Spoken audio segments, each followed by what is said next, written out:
Oke, selamat malam Pak Riza. Em, oke, saya izin mulai untuk acara praktisi mengajarnya pada malam hari ini. Assalamualaikum warahmatullahi wabarakatuh. Selamat malam kepada Pak Riza selaku praktisi manajemen risiko, kemudian kepada teman-teman sekalian bisnis digital A, B, dan C. Pada malam hari ini kita akan melanjutkan kembali pertemuan kita bersama dengan praktisi yaitu Pak Rizal. Beliau merupakan praktisi dari Telkom. Kemudian pada malam hari ini kita akan sama-sama mendengarkan sharing dari Pak Rizal mengenai manajemen risiko dan bagaimana praktiknya di industri seperti itu. Oke, mungkin kepada Pak Rizal boleh Pak langsung saja untuk dimulai untuk materinya. Terima kasih.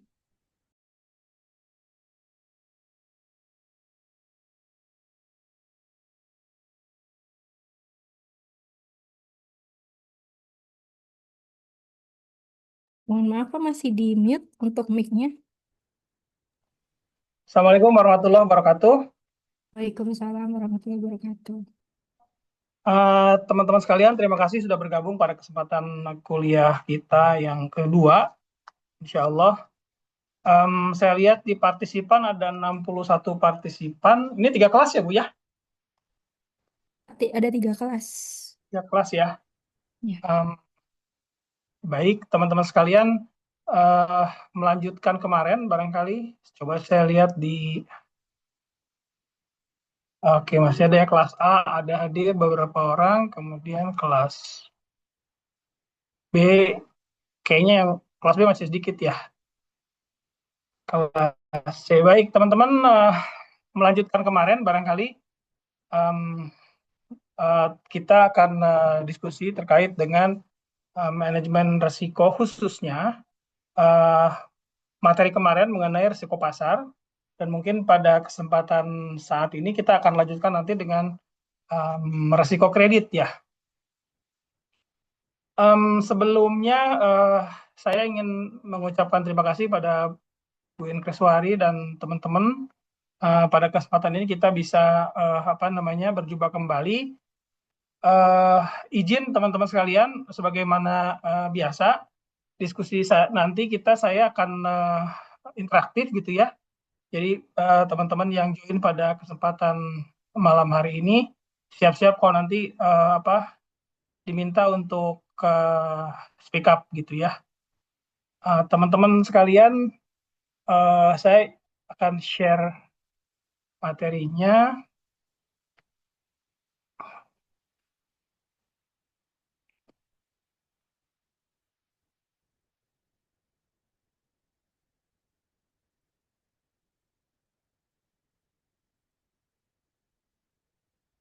Apakah sudah muncul? Sudah, Pak. Sudah ya. Baik, teman-teman sekalian, di kesempatan yang lalu kita sudah mencoba mendiskusikan pertama terkait dengan eh, apa namanya em, aplikasi manajemen risiko di perusahaan, dan saya menampilkan gambar ini gitu sebagai pengingat bahwa kurang lebih prakteknya itu eh, yang akan disampaikan teman-teman kalau misalnya mendalami IRM atau Enterprise Risk Management atau pengelolaan manajemen perusahaan, kurang lebih biasanya gambar ini yang ditampilkan gitu ya. Bagaimana setiap dari waktu-waktu, biasanya baik itu triwulanan ataupun semesteran, harus menampilkan atau memonitor risiko, profil risiko dari masing-masing poin di perusahaan gitu ya. Oke, kemudian teman-teman sekalian, dari beberapa aspek yang sudah kemarin diskusikan juga, kita mendiskusikan mengenai konsep value at risk ya, dengan beberapa beberapa metodenya. Nah, saya jump ke terakhir kemarin itu sampai dengan kurang lebih sini ya. Bagaimana value at risk itu apa namanya pertama diekspresikan, kemudian bagaimana kurang lebih dihitung, kurang lebih begitulah. Eh, Secara ini bisa kita baca di sini, pendekatan valuatrice didasarkan pada analisis statistik yang mengukur volatilitas historis atau distribusi volatilitas dari pergerakan satu nilai aset. Diukur dengan satu mata uang dan atau presentasi dari nilai awal investasi. Nah, contohnya statementnya seperti ini, bahwa valuatrice sebesar 100.000 pada tingkat keyakinan 90% dalam periode 1 minggu, dengan tingkat keyakinannya tadi 95% ya, ini terulang. Kemudian kerugian potensial 1 minggu ini tidak melebihi uh, nilai VAR-nya, kurang lebih seperti itu. Jadi ada beberapa aspek kalau kita lihat dari VAR itu. Pertama, ada tingkat keyakinan, kemudian kerugian maksimum dalam satu periode tertentu. Nah, cara perhitungannya sebagaimana kita mungkin karena ini apa namanya pengulangan, kan saya agak cepat begitu ya, sebelum kita masuk ke resiko kredit. Itu perhitungan historis, analitis, dan Monte Carlo. Banyak dalam beberapa textbooks, teman-teman bisa penamaannya bisa beda-beda begitu ya. Tapi secara umum bahwa yang historis ini kita lihat data dari ke belakang gitu ya. Kemudian bisa kita perkirakan ke depan seperti apa. Nah, sementara kalau metode analitik biasanya menggunakan probabilitas normal, dan pada simulasi Monte Carlo probabilitas maupun metode kurvanya itu dalam tanda kutip tidak dibatasi pada kurva normal, dan seringkali untuk Monte Carlo ini di-generate dari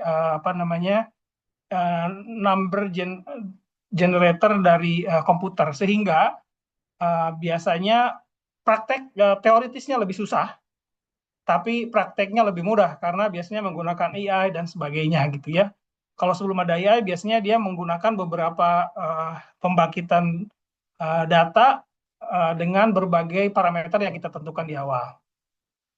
Penggunaan VAR biasanya bisa digunakan oleh institusi keuangan, individu, entitas bisnis, dan aktivitas investasi untuk mengambil keputusan atau manajemen risiko. Nah, izin saya ajak di sini ada Mbak Dea ya, karena saya lihat di sini di layar saya ada Mbak Dea. Mbak Dea kira-kira bisa mencontohkan nggak penggunaan VAR untuk terserah mau pribadi atau keuangan, institusi keuangan atau institusi bisnis lainnya. Kira-kira seperti apa?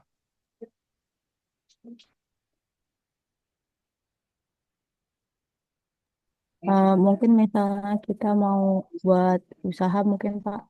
Jadi buat Oke, modalnya kita punya modal 100.000, kita tuh harus punya keuntungan yang lebih dari 100.000 itu. Jadi misalnya barangnya tidak terjual semuanya, tapi bisa menutup modal yang dikeluarkan. oke. Terima kasih Mbak Dea dari kelas C ya. Oke, Iya Mbak Pak. Dea. Oke, boleh izin nunjuk satu orang dari kelas A untuk kita sharing kira-kira aplikasinya seperti apa? Itu Ada ada dua. dari Citra Pak. Siapa? Citra. Mbak Citra, silakan Mbak Citra. Ada dari Citra Pak. Siapa? Dari Citra. Citra, Pak. Citra. Oh, Citra, silakan Mbak Citra, gimana? Menurut Ini kenapa, Pak? Ya, silakan. Eh, ini berarti implikasinya atau penggunaannya kali ya, Pak, kurang lebihnya Iya, dari boleh untuk value at risk ini sendiri. ya bisa untuk pribadi, untuk perusahaan institusi keuangan ataupun perusahaan lainnya. Boleh contohkan satu aja. Baik, mungkin kalau diambil dari sudut pandang pribadi atau mungkin sebagai investor kali ya, Pak ya, itu bisa Ya, untuk silakan. ngehitung atau mungkin memperkirakan terkait dan juga untuk membandingkan antar pasar satu dengan pasar dua gitu, Pak, kurang lebihnya. Maksudnya Apakah itu pasarnya termasuk, gimana? Pak? Pasar satu, pasar dua gimana maksudnya?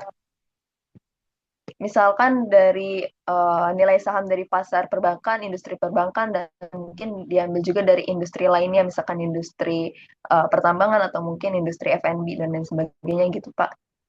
Oke, baik. Terima kasih Mbak Citra. Coba Mbak Citra tunjuk salah satu teman, kalau bisa cowok dari kelas B.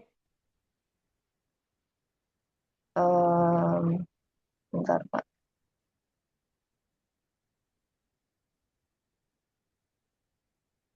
Em, siapa yang di sini ya? Gaza, Pak. Boleh. Silakan Mas Gaza. Iya Pak, halo. Ya, Bentar. silakan. Mohon Contoh, maaf, mohon maaf Pak, saya baru join nih. baru join. Ya. Oke, silakan Mbak Citra. Kira-kira gimana instruksinya? Diulang. eh eh, sebentar. Oh ya, ini kan masih ada tulisannya. Dari Gaza sendiri, sepahaman Gaza dari pengenalan dasar tentang value at risk, kira-kira bagaimana pendekatan atau mungkin penggunaannya bisa dari individu secara individu maupun dari industri seperti industri perbankan dan industri lainnya. Bisa diulangin nggak? Oke, izin ya Citra, saya coba yang ini ya. Jadi Mas Gaza ditunjuk oleh Mbak Citra untuk memberikan contoh pada teman-teman. Kira-kira aplikasi VAR atau value at risk yang bisa dicontohkan satu aja, baik untuk institusi keuangan, untuk individu, untuk bisnis, ataupun keputusan lainnya. Silakan. Oh, ini lebih ke aplikasi ininya ya Pak? Ya, Aplikasi kita investasinya ya? monggo. Contohnya silakan. Yang setahu aku sih ada dari bibit, itu untuk saham. Terus ada dari peluang itu kita ada saham US, ada uh, cryptocurrency, ada stablecoin, ada uh, ada US dollar. Kalau di bibit juga ada reksadana, reksadana pasar uang, terus ada juga kayak saham gitu.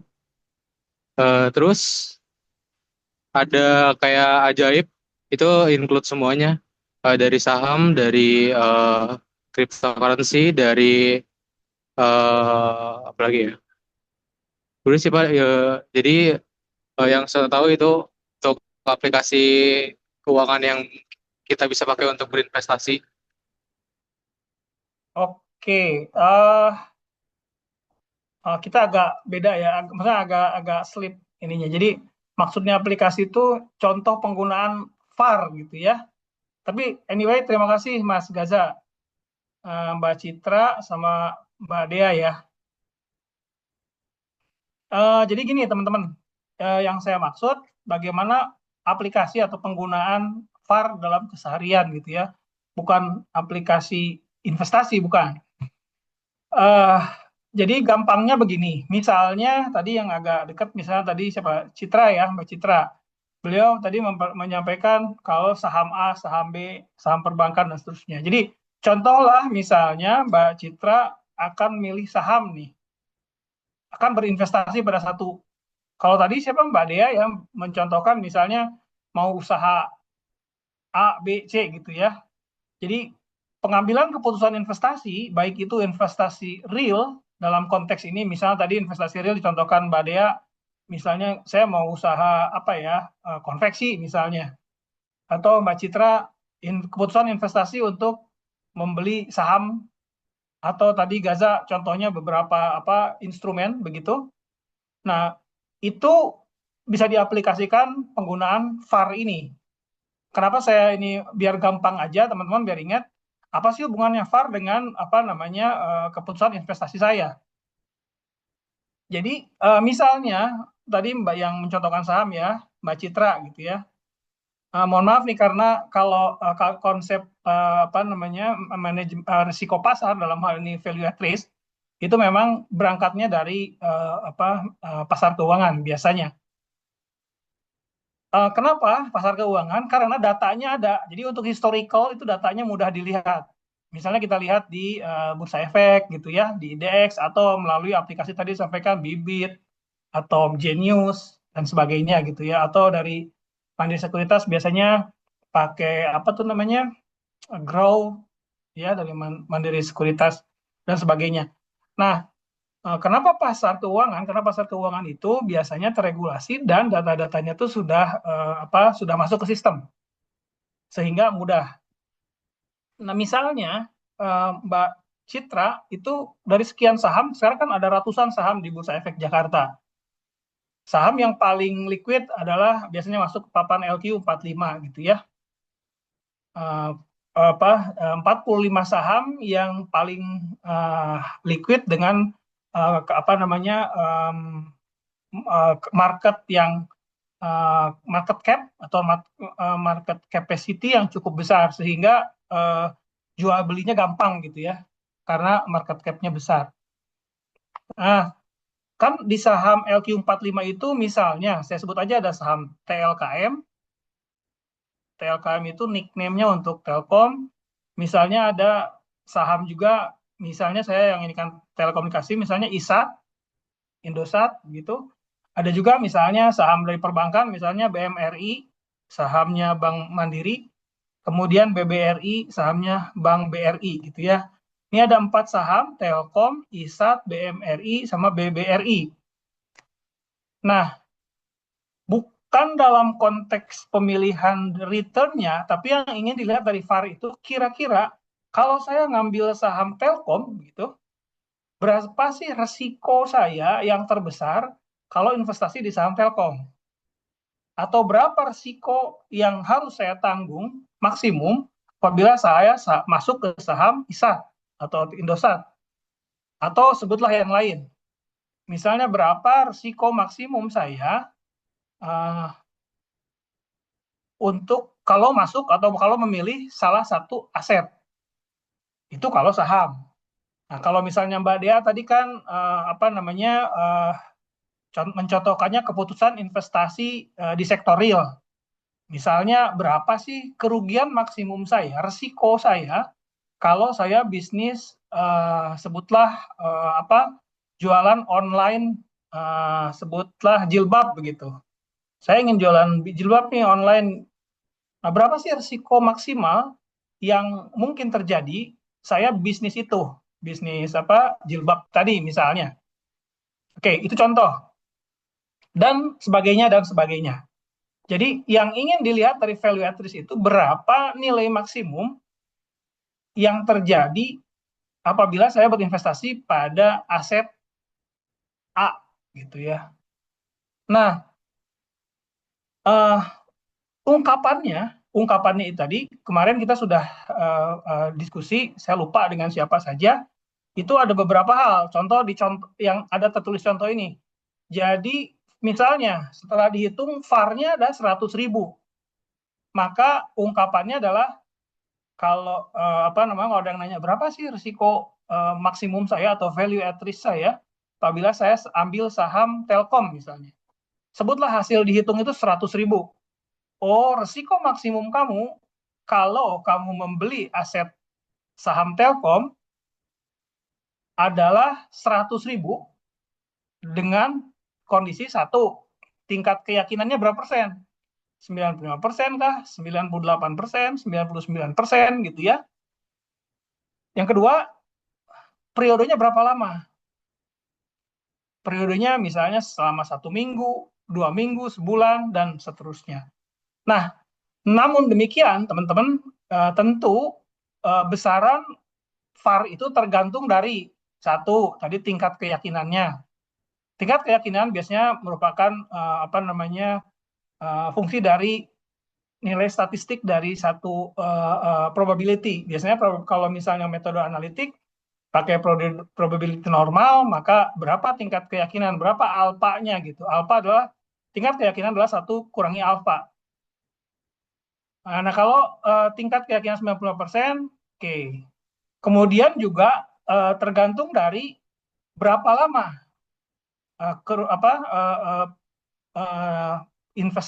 lama investasinya. Nah, besaran VAR ini pertanyaan. Oke, sekarang pertanyaan nih. Apakah misalnya perhitungan Dea, Citra, atau Gaza terhadap aset yang sama bisa beda, bisa enggak? Itu mungkin pertanyaannya. Misalnya, sama-sama nih, biar gampang saya ngomongnya saham aja ya, karena saham itu datanya gampang. Teman-teman kan dibanding investasi lain yang mungkin datanya kita harus cari-cari gitu ya. Kalau di saham kan gampang. Pertanyaannya, misalnya ada 3 orang, ada Dea, ada Citra, ada Gaza. Sama-sama menghitung VAR atau value at risk-nya atau risiko atau probability risiko maksimum dari salah satu aset, misalnya sebutlah saham Telkom gitu. Apakah akan selalu sama atau beda-beda? Kalau sama kenapa? Kalau beda kenapa? Nah, sekarang saya izin yang tulis di saya nih ada Maulana Syafiq Arkan, kelas A. Silakan, Mas Maulana. Ya, Pak. Ya, pertanyaannya, apakah nilai VAR satu aset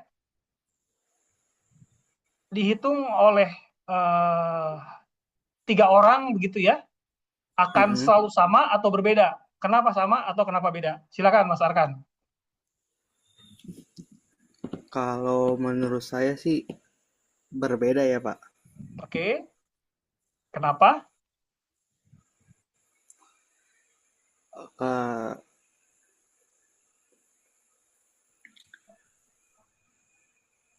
Karena kan nilai dari suatu asetnya di bidangnya kan beda-beda. Jadi menurut saya Oke. berbeda. Oke. Saya ini kan dulu ya. Contohnya sahamnya asetnya sama nilai asetnya saham Telkom gitu.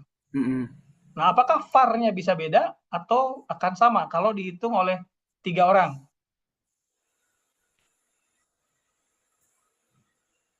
Metode yang digunakan sama atau enggak ya, Pak? Sama. Asumsi Oh, sama. sama. Berarti kemungkinan sama deh. Sama.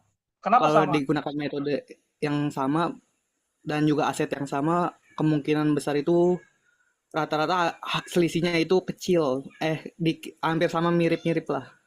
Mirip. Berarti Selisih beda, dikit. tapi hampir sama gitu ya? Iya. Oke. Arkan, boleh pilih salah satu teman cewek dari kelas lain. Siapa ya?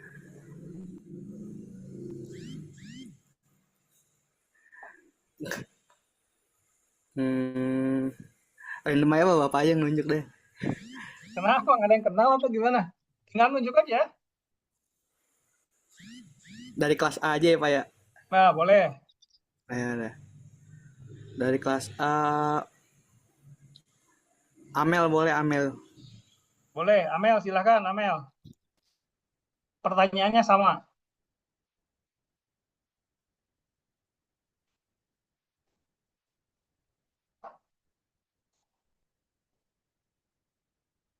Mas Arkan, Amelnya nggak buka suara, silakan. Pilih yang lain atau gimana? Yang lain, Anggi deh, boleh Anggi. Anggi, silakan. Bang Anggi. Iya Pak. Ya. Gimana menurut Bang Anggi? Kalau menurut saya kalau misalnya datanya beda, hasilnya pasti beda Pak. Oke, data apa yang beda? Mungkin kayak tingkat keyakinannya, Betul. terus Terus apa lagi? periodenya. Betul. Right. Oke. Mas Arkan udah ngerti dijelasin Anggi? Iya, Pak. Oke. Jadi, teman-teman, tingkat resiko satu usaha gitu ya, bukan satu usaha, satu aset itu bisa jadi berbeda. Misalnya, hitungannya Arkan, enggak kok, VAR saham Telkom menurut saya itu 200.000 gitu. Sementara Anggi bilang, enggak, hitungan saya 500.000. Ada yang salah nggak? Mungkin dua-duanya benar, mungkin dua-duanya salah satu yang benar atau dua-duanya salah. Kenapa? Karena pertama asetnya sama, oke? Tapi kalau yang dijadikan sampel adalah beda, misalnya kalau Anggi ngelihatnya adalah selama 1 bulan pada tanggal sekian sampai tanggal sekian, sementara Arkan ngelihatnya sebutlah 1 tahun. Jadi ada 350 hari perdagangan. Sementara kalau Anggi hanya 1 bulan, which is kurang lebih 20 hari perdagangan misalnya begitu. Ya tentu datanya beda kan? Datanya berbeda. Harga saham Telkom mulai dari tanggal sekian sampai tanggal sekian tuh fluktuasinya seperti apa, dan seterusnya. Belum lagi, kalaupun datanya sama, tapi alfanya beda atau tingkat keyakinannya beda, 1/alfanya beda, akan menunjukkan hasil yang berbeda. Jadi gitu teman-teman ya. Jadi boleh jadi misalnya nih, misalnya balik lagi tadi ke contoh Dea, misalnya dia usaha jilbab begitu ya. Nah, usaha jilbabnya agak tricky nih karena datanya kan harus ngumpulin ya. Nah, tapi sebutlah datanya ada gitu ya. Kayak saham kan datanya ada. Tanggal sekian, harganya sekian, tanggal sekian. Kita tentukan aja apakah saat opening atau saat closing.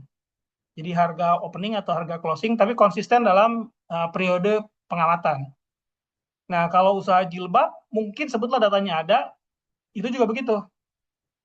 Kalau misalnya usaha yang dilihatnya tuh benchmarknya sebutlah sama-sama usaha jilbab di platform Blibli gitu ya, atau platform apa, sebutlah TikTok gitu.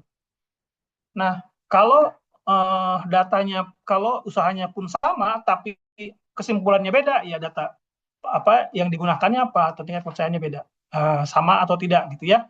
Jadi itu teman-teman ingin saya sampaikan bahwa value at risk itu kita bilang resiko maksimal atau probability resiko maksimal. Kerugian potensial disebut juga ya, kerugian potensial atau kerugian maksimal dari pemilihan dari keputusan untuk satu aset. Asetnya itu bisa aset berupa apa namanya, aset single aset maupun portofolio, atau bisa jadi apa namanya, aset yang lainnya. Dan ini tentu bisa digunakan oleh investor individu, misalnya contohnya tadi dia pilih masalah usaha, Citra milih saham, Gaza misalnya oh saya nggak itu, saya pengen lihat karena saya tertarik dengan reksadana, oke saya pengen tahu berapa sih VAR-nya reksadana. Reksadana kan macam-macam ya, sebutlah reksadana dana saham dari Prospera Asset Management atau dari Mandiri Sekuritas. Nah, itu bagaimana itu apa pentingnya VAR untuk mengukur kira-kira berapa sih risk tolerance dari masing-masing orang, kan beda-beda. Kalau saya tahu, oh VAR-nya itu sekian, kira-kira saya nggak mau tuh. Misalnya modal 1 juta, ternyata kerugian maksimumnya adalah 500.000 gitu ya, berdasarkan data dari periode sebutlah 1 tahun gitu. Oh, berarti saya nggak masuk ke aset itu. Saya milih aset yang lain yang kira-kira VAR-nya itu lebih kecil atau acceptable buat kita. Oke, begitu kurang lebih teman-teman bagaimana kita mengartikulasikan dan memaknai penilaian VAR. Sampai sini ada yang nanya nggak? Oke, baik, saya lanjutkan ya. Bagaimana cara menghitungnya? Metode 1, metode 2 kurang lebih bisa diteruskan gitu ya. Historis itu pada intinya adalah pergerakan harga aset selama periode tertentu dan dihitung dalam persentil tertentu ya. Misalnya tadi 95 atau 99 atau tingkat keyakinan seperti apa. Nah, historis biasanya harganya diamati pada periode historis tertentu. Ya, biasalah data historisnya lihat. Nah, kenapa tadi saya sampaikan rata-rata di pasar keuangan? Karena itu tadi, data historis itu kan lebih mudah ada di capital market, kan ada, kita download atau kita lihat gitu ya. Tapi kalau misalnya di aset lain, misalnya harga lukisan atau harga apa gitu ya, harga mobil mungkin juga sekarang lebih mudah ya. Harga mobil, misalnya mobil A atau mobil B, berapa sih resiko, berapa sih VAR-nya gitu, tingkat kerugiannya atau penurunan harga dalam hal ini, dan seterusnya. Kemudian menghitung perubahan harga harian, kalau misalnya kita periodenya harian, kemudian perubahannya di sort, kemudian diidentifikasi persentil tertentu tergantung tingkat keyakinan, dan dihitunglah. Kurang lebih formulanya seperti ini. Minus, kenapa? Karena dia menunjukkan kerugian, kan kita ngomong VAR itu kerugian, jadi minus. Percentile loss, ini tingkat keyakinan, dan berapa nilai portofolionya. Misalnya, saya modalnya sekitar 1 juta, kira-kira berapa sih VAR-nya? Nah, ini modal 1 jutanya di sini, portfolio value. Nah, secara lebih detail, ada juga yang menghitung berapa nilai awal, kemudian persentilnya pada alfa tertentu, kemudian diakarkan dengan jumlah waktunya atau periodenya. Oke, teman-teman, nanti dicontoh ada di belakang. Kemudian untuk analisis, itu biasanya disebut dengan parametrik atau covariance, varian covariance. Nah, ini biasanya mulai masuk ke statistiknya, ada probabilitas tertentu, biasanya distribusi normal ya, untuk menggambarkan pergerakan harga aset. Nah, tadi pergerakan harga aset itu, misalnya harga saham dari hari ke hari kan berubah. Demikian juga mungkin harga beberapa aset tertentu gitu ya.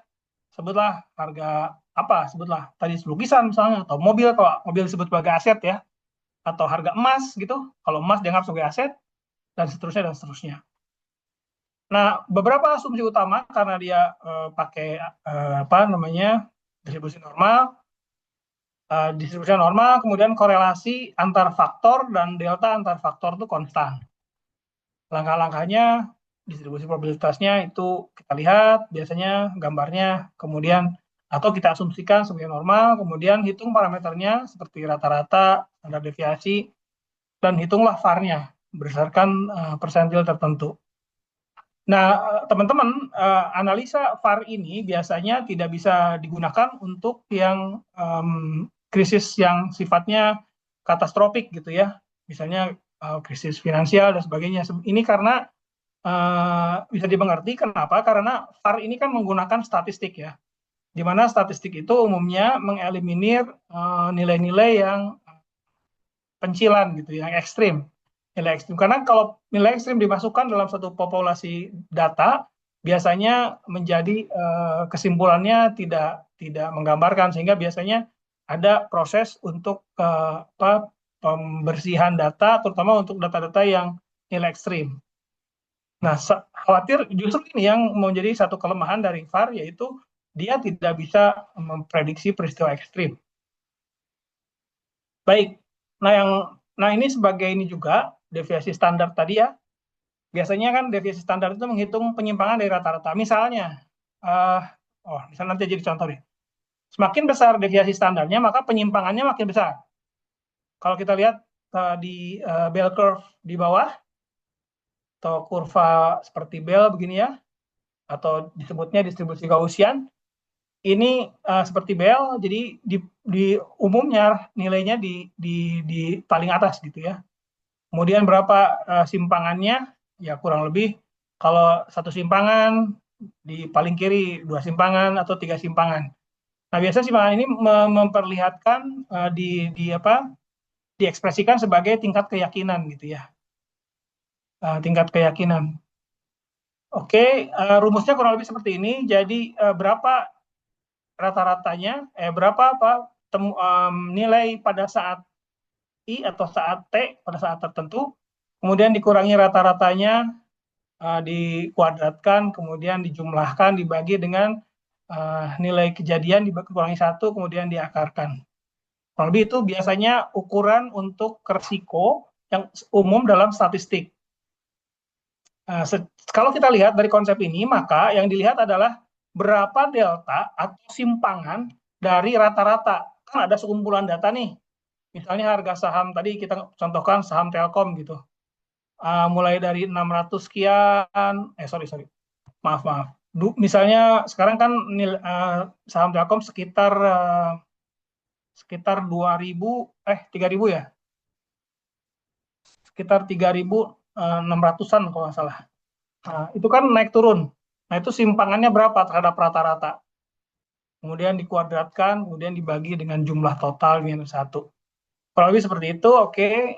Sangat statistik, saya tidak Oke, nah ini contoh. Ini contoh, kemudian formulanya ini agak beda sedikit karena dia memasukkan standar deviasi dan ada Z-score. Z-score ini adalah apa namanya nilai kalau kita lihat di tabel untuk kurva normal ya. Oke, ini mari kita baca bareng-bareng teman-teman. Misalnya tadi Bapak A atau tadi sebutlah Citra gitu berinvestasi 500.000 pada saham A. Standar deviasinya selama setahun perdagangan adalah 7%.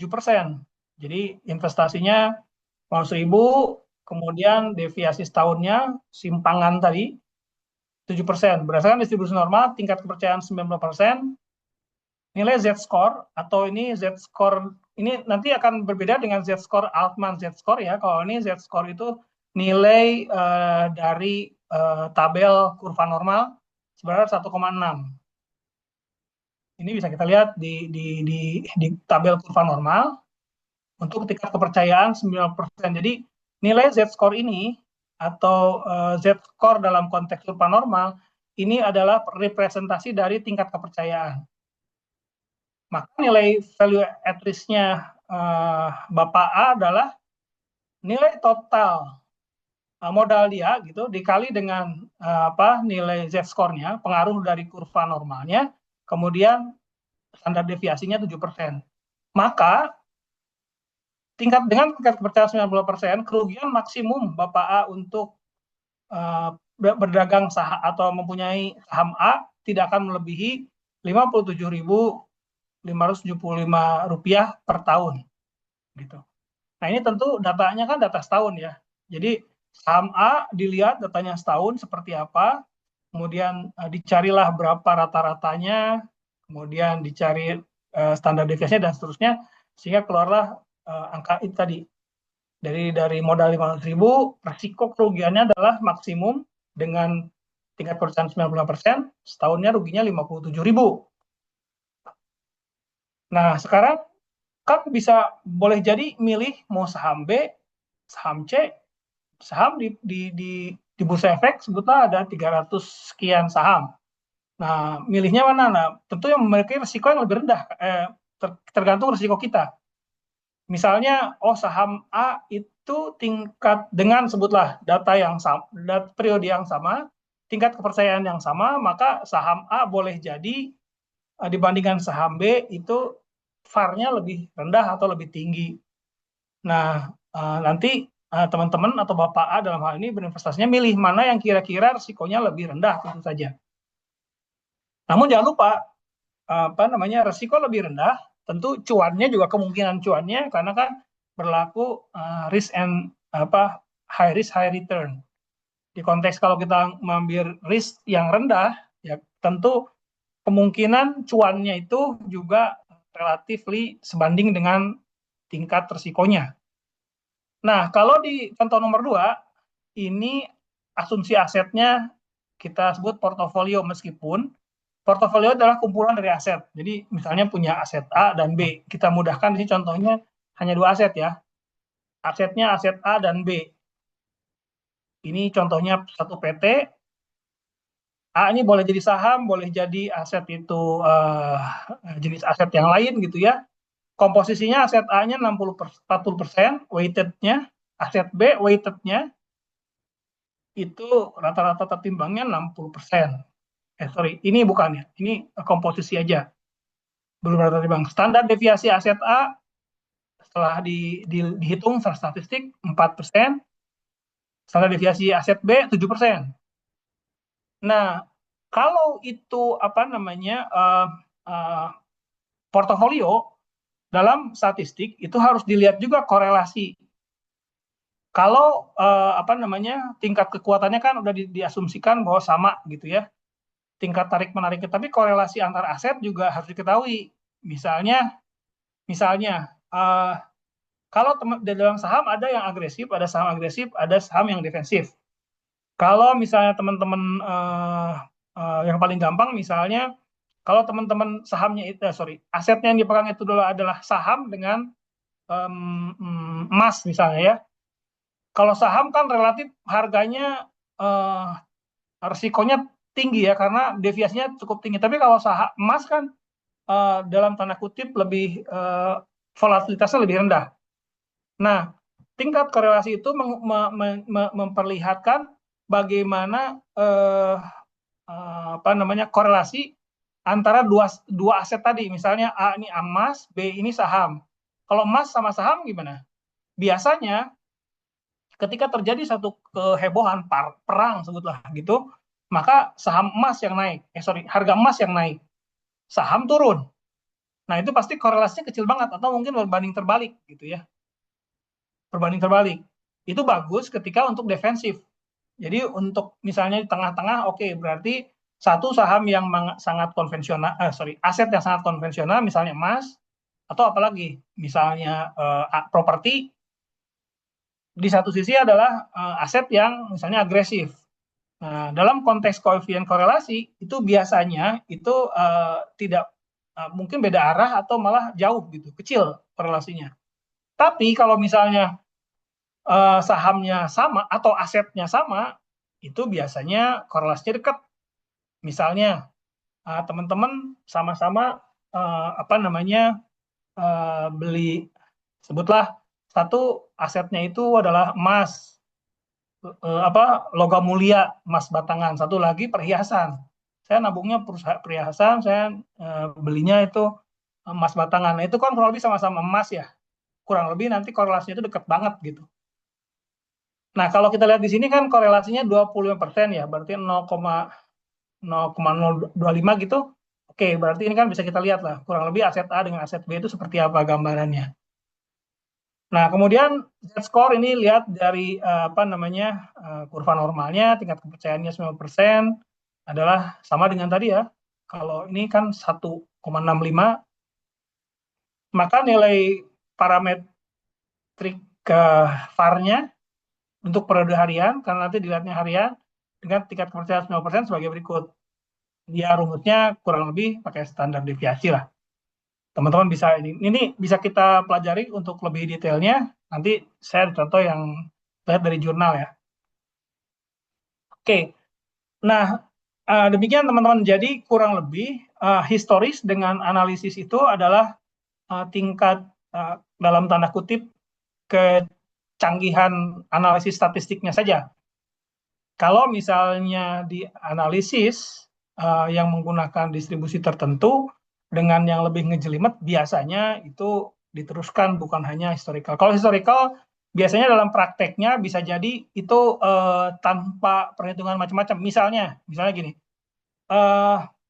saya mau beli, misalnya gini, sebutlah siapa tadi ya, Arkan misalnya ya. Arkan nih mau sebutlah investasi nih, mau beli mobil gitu deh. Beli mobil, kemudian Arkan pengennya beli mobilnya apa? Ioniq misalnya ya. Misalnya Ioniq. Tapi misal orang tua menyarankan jangan Ioniq. Kan sama-sama mobil nih, mau beli aset. Udah beli itu aja, Brio misalnya gitu. Beli Brio aja dengan modal yang kurang lebih dikasih orang tua. Nah, dalam konteks value at risk, historical, biasanya orang bikin gampang aja, yaitu berapa sih rata-rata harga Brio misalnya gitu, jual beli harga Brio bekas dalam waktu 10 tahun atau sebutlah 5 tahun gitu ya, samakan lah. Misalnya, oh ternyata harga Brio itu harganya nggak terlalu berubah rumahnya, nggak terlalu ini. Dari sejak beli, sebutlah beli seberapa? Sebutlah 150 juta gitu ya. Kemudian dijual setelah sekian tahun menjadi berapa. Jadi kita lihat datanya gitu, oh berarti kalau beli Brio nih, saya jual 5 tahun lagi, paling rugi-ruginya itu berdasarkan data-data historical itu ya paling turun-turun sebutlah 30% gitu. Atau sebutlah ya mungkin rugi, sebutlah kalau disebut rugi ya, perbedaan harganya itu mungkin sekitar 50 atau 30 juta deh depresiasinya dalam waktu sekian, misalnya sebutlah 5 tahun. Nah, sementara kalau Ioniq misalnya itu deltanya besar. Sejak beli misalnya awalnya 800 juta, kemudian setelah 5 tahun dijual jadi berapa? Nah, itu kurang lebih. Jadi ketika orang ngomong, wah itu keyakinan gue 95% deh, lu tuh bakal rugi tuh kalau beli aset itu gitu. Value at risk-nya berapa? Nah, itu historical itu biasanya semudah itu gitu ya. Dan ini banyak digunakan. Apakah ngarang? Nggak ngarang juga karena perlu data historical. Jadi tadi misalnya dia pengen usaha jilbab, berapa kira-kira tingkat resiko yang terjadi atau VAR-nya berapa? Ngarang sekian gitu. Nggak bisa, tetap kalaupun itu historical sederhana, tetap harus punya data-data bahwa dari sekian periode pengamatan sekian lama, itu resikonya itu berapa gitu. Kurang lebih begitu teman-teman. Nah, kalau Monte Carlo itu lebih advance lagi karena distribusinya boleh jadi dia dalam waktu yang sama itu di generate dengan mesin atau dengan komputer, itu skenario acaknya perubahannya berdasarkan distribusi tersebut. Jadi di generate. Ini mirip kalau kayak teman-teman ngelihat sekarang apa namanya untuk keamanan password gitu ya. Itu kan di generate tuh. Password yang paling aman seperti apa gitu. Itu di generate dengan scanner acak. Nah, ini juga kurang lebih seperti itu. Apakah hasilnya lebih bagus? Ya, sebetulnya dalam konteks statistik bisa tergantung dari asumsi dan data yang masuk gitu ya. Maksudnya kita mengenal ada istilah garbage in, garbage out. Oke, sampai sini teman-teman kira-kira ada yang ditanyakan? Eh, Oke, boleh silakan. Pak, saya bertanya. Dengan siapa, Mas? Gaza. Oke, Gaza, Mas Gaza.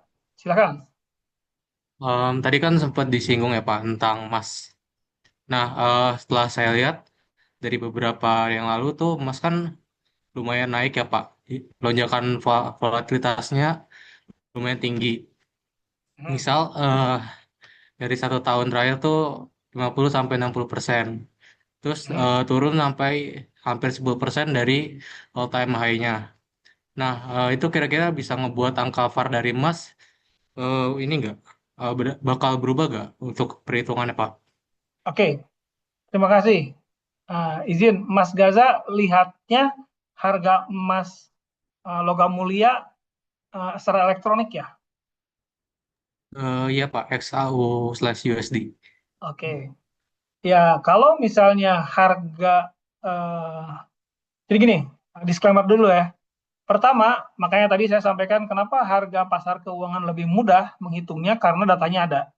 Nah, tapi eh, aset real seperti emas pun kalau sudah ada perdagangan elektroniknya, jadi bisa juga. Seperti tadi ya, Mas Gaza kan lihat data-datanya kan gitu ya, harga emas tapi menggunakan secara elektronik. Itu jual belinya ada kan di situ kan, bisa di-track kan. Menggunakan platform apa, Mas Gaza? XAU-nya? eh ini sih Pak, exchange Indonesia aja peluang. Oh, oke, se-Indonesia ya. Memang harus konsisten karena kalau exchange di luar pasti akan beda ya. Kecuali kalau nanti teman-teman misalnya kripto. Oke, kita balik lagi ke emas deh. Emas di market Indonesia. Nah, lagi-lagi eh, apa namanya? Ada beberapa asumsi. Tadi apakah bisa beda atau sama gitu kan gitu ya pertanyaannya. Tergantung data pengamatannya. Tapi data pengamatan historical itu biasanya apa namanya? eh, untuk memprediksi masa depan maksudnya kan ya, Mas Gaza? Halo? Eh Ini yang untuk saya tanya, Hmm, yang ditanya gimana? yang pertanyaan saya lebih ke ini sih Pak. Eh untuk VAR dari Mas itu Oh, berubah oke. atau enggak, terus bisa dibilang aset aman atau enggak, soalnya volatilitasnya kan akhir-akhir ini lumayan tinggi ya. Oke, oke, oke. Sama atau enggak gitu ya. Nah, satu bahwa dengan satu asumsi bahwa apa namanya eh, historical menggambarkan future itu boleh jadi itu salah satu pegangan gitu ya. Tapi apakah sama? Menurut saya sih perlu alat analisis yang lain dalam konteks statistik, yaitu metode peramalan atau forecasting method ya. Gimana forecasting method itu ada yang setahu saya yang ini tuh sekarang secara konsep tuh ada ArcGuards gitu ya. Itu satu metode statistik dalam untuk memproyeksi ke depan. Nah, tapi dalam konteks ini kan kita pengambilan keputusan dengan asumsi bahwa yang historical itu menggambarkan ke depan gitu, itu mungkin bisa menjadi salah satu pegangan. Jadi sama atau enggak itu babnya itu di bab forecasting secara itu ya, secara statistik. Tapi untuk pegangan biasanya ini konteksnya untuk membandingkan apakah saya lebih baik emas, lebih baik saham, lebih baik apa gitu. Konteksnya itu. Bukan untuk memproyeksi ke depan ya. VAR itu bukan untuk memproyeksi ke depan, tapi untuk membandingkan saham atau aset A, aset B, atau aset C gitu. Konteksnya itu. Nah, apakah bisa beda atau sama? Menurut pandangan saya dari beberapa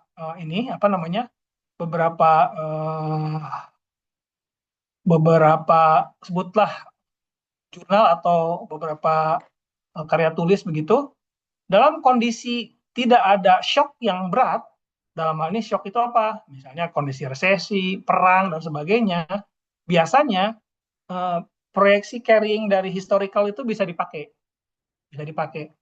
Kecuali kalau terjadi perubahan yang signifikan atau katastrofik tadi. Misalnya dalam keuangan selalu ada pengecualian itu.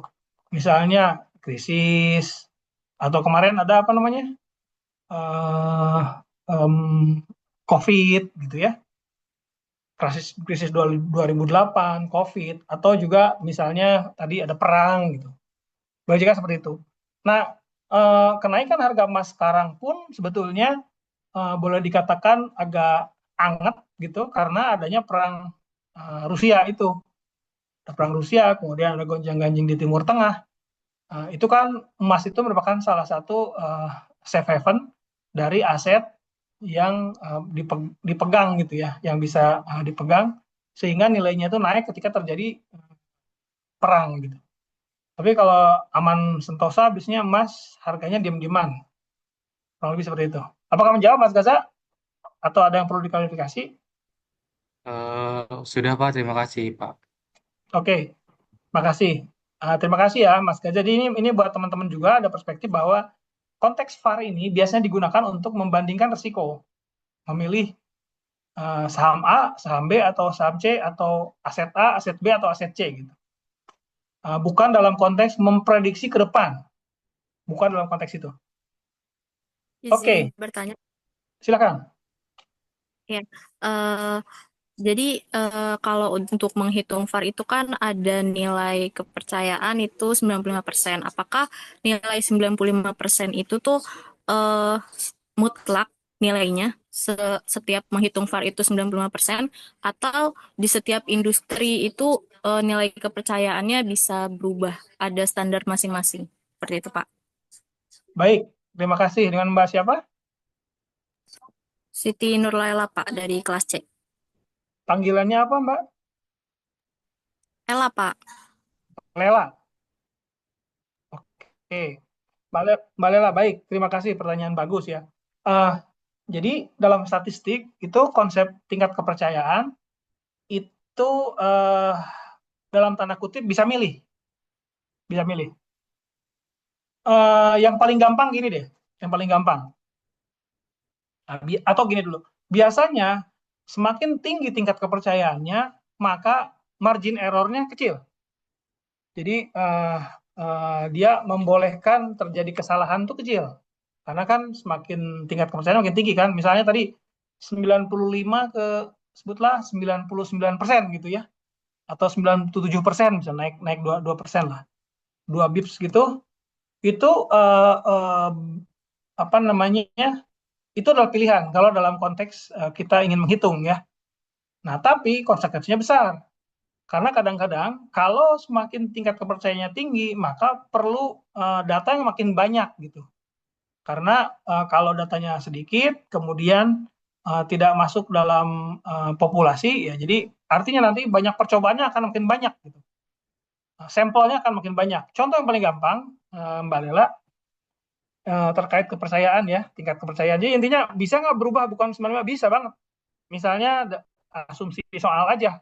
Misalnya mungkin ada satu, misalnya gini, pribadi kan, ya tingkat kepercayaannya 95 aja cukup. Atau seperti tadi tuh, harga mobil atau harga apa. Misalnya aset A, B, C. Biar gampang aja deh tingkat kepercayaannya berapa gitu. Jadi intinya bisa berubah, bisa beda-beda. Bagaimana apakah setiap industri itu ada perbedaan atau apa? Sebetulnya itu tergantung kepada risk appetite dari masing-masing pengambil keputusan. Misalnya kalau pribadi biasanya ya cincai lah ya. Tapi kalau makin perusahaan atau makin asetnya makin besar, dia nggak mau risiko main-main kan. Ya udah, suruh risetnya lebih dalam aja biar dapat. Atau yang paling gampang teman-teman sekalian, contoh misalnya riset-riset untuk kedokteran itu biasanya lebih ketat dan populasinya harus lebih banyak agar tingkat kepercayaannya tuh lebih tinggi gitu. Dibanding, jadi ilmu kedokteran dibanding ilmu sosial misalnya, ilmu sosial biasanya 90% accepted lah gitu ya. Pak, ini tingkat kepercayaannya 90%, artinya mungkin populasi repetisi dari contohnya itu nggak terlalu banyak, populasinya nggak terlalu banyak, samplingnya terlalu banyak gitu. Tapi kalau misalnya pengen lebih pasti dan seterusnya, misalnya kedokteran gitu ya, misalnya teman-teman akan mengeluarkan atau satu ini pengen ngeluarin obat gitu ya. Makanya kan biasanya obat itu waktu mulai dari ditemukan sampai bisa diproduksi itu lama. Kenapa? Karena dia tingkat presisinya malah 99, sekian persen gitu dituntut. Kenapa? Karena berhubungan dengan nyawa orang kan. Jadi error sekian persen tuh boleh jadi itu kesalahan yang bisa kan nyawa orang gitu. Jadi itu contoh yang paling ekstrim ya. Sementara kalau untuk sosial gitu, beberapa ilmu sosial humaniora ya kan bukan nyawa nih. Kalau beda-beda dikit atau ada error-error dikit ya oke lah. Biasanya agak lebih ini tingkat kepercayaannya, toleransinya makin cukup besar. Tadi 95% itu contoh aja yang banyak digunakan untuk ilmu-ilmu sosial masih acceptable, tapi kalau untuk misalnya medis dan sebagainya, untuk obat dan seterusnya yang berkaitan dengan nyawa, biasanya nuntut tingkat kepercayaan yang lebih tinggi lagi, atau error yang lebih kecil. Jadi tingkat kepercayaan itu adalah 1 dikurangi alfa ya, alfa itu gampangnya error lah. Jadi kalau errornya makin besar, tingkat kepercayaannya makin rendah gitu. Jadi tadi misalnya 90% dengan 99% itu pasti dampaknya cukup besar. Gitu ya, Mbak Lela ya. Cukup menjawab, moga-moga. Oke, Baik, terima teman-teman kasih. sekalian. Baik, makasih. Mbak Lela itu kelas apa? Kelas C ya? Iya, Pak. Kelas C, oke. Kelas B nih yang jarang nih, Gaza doang nih. Oke, sekarang ini contoh nih ya, saya lihat di satu jurnal. Nah, teman-teman, ini kayaknya skripsi deh. Yang di bukunya ditulis jurnal, pada satu jurnal, nih jurnalnya, jurnal biasanya, makanya seperti ini ya. Ini jurnalnya, jurnal matematika, komputasi, dan statistik. Nah, bisa dilihat bahwa memang VAR ini biasanya bagian dari main-mainannya orang statistik gitu ya, meskipun ininya keuangan aplikasinya. Jadi dia si X ini Solihatun et al gitu ya, Solihatun dan teman-temannya gitu. Tahun ini jurnalnya masih relatif 2023. Itu dia menggunakan VAR, metode simulasi historis, dengan periode waktu 1 hari, tingkat kepercayaan 90%. Objek penelitiannya 4 saham bank. Tadi siapa yang bilang ya? Itu misalnya industri ya, ini contohnya dia 4 bank himbara nih. Jadi kalau dalam konteks kita sebagai investor ada 4 aset nih. Saham BCA, saham BRI, saham Bank Mandiri, atau saham BNI. Periodenya sama. 2021 Maret sampai Mei 2022. Jumlah data masing-masing 302 dengan data runut. Ini nggak disebutkan harga closing atau harga opening, tapi datanya konsisten gitu ya. Nah, kurang lebih seperti ini. Jadi datanya dikumpulin, teman-teman kumpulin, bisa lihat di website atau mungkin kalau dulu zaman dulu masih dilihat di bukunya di BJ dulu ya, sekarang BI. Nah, pertama hitung return. Nah, kalau kita lihat rumusnya return saham itu adalah return pada waktu T adalah berapa price-nya pada waktu T dikurangi harga saham itu hari sebelumnya dibagi harga sebelumnya, itu return-nya. Kemudian hitung ekspektasi return dalam periode penelitian. Kalau ini kan real return ya, kita hitung nih real return. Berapa sih cuannya saham itu dibanding hari ke hari gitu ya. Bisa jadi positif, bisa jadi negatif. Kemudian jadi dalam persen. Kemudian dihitung expected return, arti kurang lebih berapa ekspektasinya dalam periode selama penelitian. Persamaannya ini ekspektasi return sama dengan dan seterusnya. Kemudian dihitung standar deviasinya. Standar deviasi lagi-lagi kita harus menghitung dulu rata-ratanya berapa. Dalam hal ini expected return-nya berapa, kemudian return saham I pada waktu T, pada periode T. Jadi misalnya return saham BCA pada tanggal sekian. Ini kan udah return ya, bukan expected. Nah, dengan expected return dalam periode penelitian. Nah, barulah dihitung kemudian VaR sahamnya. Oke, relatif lebih mudah ketika ini single aset.